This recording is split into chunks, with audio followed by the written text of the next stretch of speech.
السلام علیکم ورحمۃ اللہ وبرکاتہ۔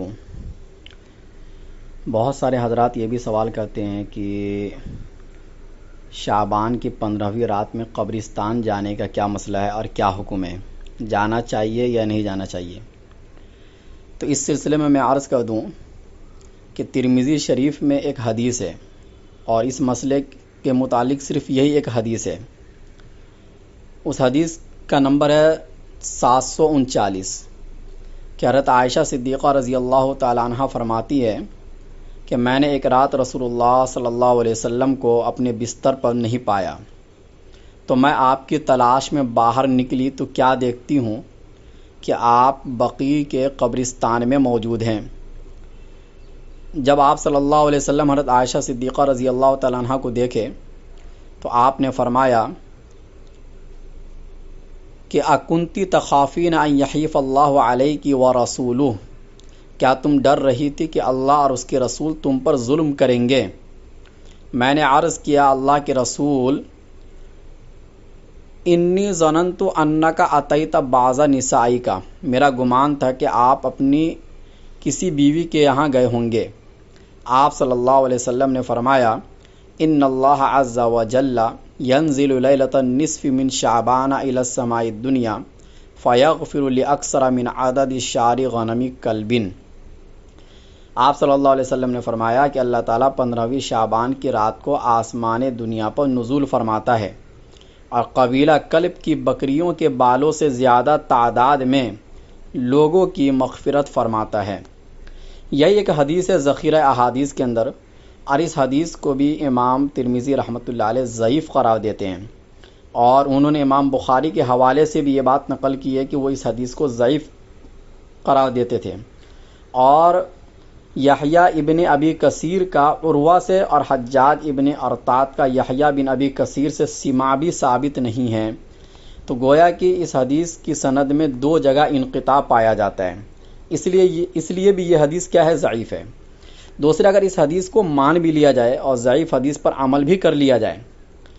تو اموات کے لیے یعنی مردوں کے لیے دعا کرنے کے لیے قبرستان اللہ کے نبی صلی اللہ علیہ وسلم گئے تھے، مگر آپ صلی اللہ علیہ وسلم نے لوگوں کو قبرستان جانے کی ترغیب نہیں دی، نہ اس حدیث میں نہ دوسری حدیث میں۔ نیز آپ صلی اللہ علیہ وسلم نے یہ عمل خاموشی سے کیا، اتنے خاموشی سے کیا کہ حضرت عائشہ کو بھی نہیں بتایا۔ یہ تو اتفاق تھا کہ حضرت عائشہ نے دیکھ لیا، اگر ان کی آنکھ نہ کھلتی تو کسی کو پتہ بھی نہ چلتا۔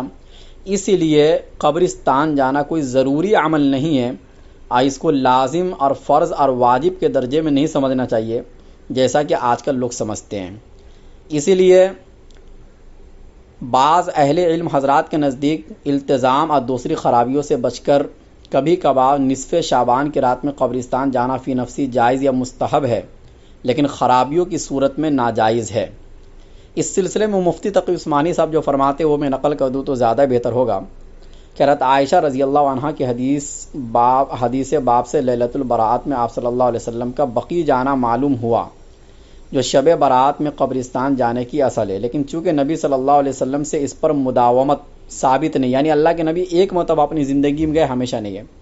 اس لیے اس کو سنت مستمرہ کا درجہ دینا بھی صحیح نہیں۔ ہاں کبھی کبھی چلا جائے تو مذائقہ نہیں۔ ایک دوسری جگہ فرماتے ہیں کہ اس رات میں ایک اور عمل ہے جو ایک روایت سے ثابت ہے، وہ یہ ہے کہ آپ صلی اللہ علیہ وسلم جنت البقیع میں تشریف لے گئے۔ اب چونکہ آپ حضور صلی اللہ علیہ وسلم اس رات میں جنت البقیع میں تشریف لے گئے تھے، اس لیے مسلمان اس بات کا اہتمام کرنے لگے کہ شب برات میں قبرستان جائے، لیکن وہ اپنے والد ماجد حضرت مفتی شفیع صاحب کے حوالے سے ایک بہت اہم بات نقل فرماتے ہیں کہ وہ یہ فرمایا کرتے تھے کہ ہمیشہ یاد رکھنی چاہیے، فرماتے تھے کہ جو چیز رسول اللہ صلی اللہ علیہ وسلم سے جس درجے میں ثابت ہو اسی درجے میں اسی رکھنا چاہیے، اس سے آگے نہیں بڑھانا چاہیے۔ لہذا ساری حیات طیبہ میں آپ صلی اللہ علیہ وسلم سے ایک مرتبہ جنت البقیع جانا مروی ہے کہ آپ شب برات میں جنت البقیع تشریف لے گئے۔ چونکہ ایک مرتبہ جانا مروی ہے، اس لیے تم بھی اگر زندگی میں ایک مرتبہ چلے جاؤ تو ٹھیک ہے، لیکن ہر شب برات میں جانے کا اہتمام کرنا، التزام کرنا اور اس کو ضروری سمجھنا اور اس کو شب برات کے ارکان میں داخل کرنا اور اس کو شب برات کا لازمی حصہ سمجھنا،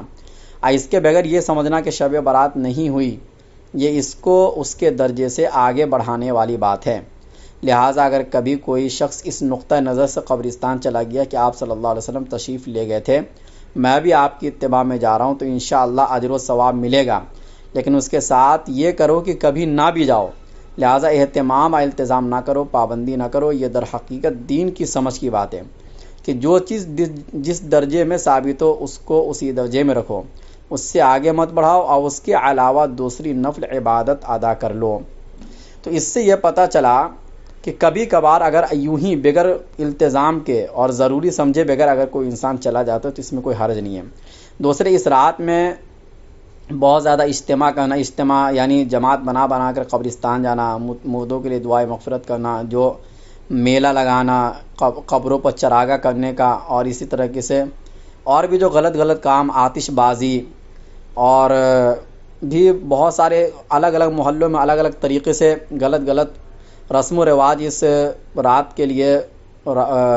اس رات میں شروع ہو گیا ہے، تو ان تمام چیزوں سے بچنا چاہیے۔ واللہ عالم۔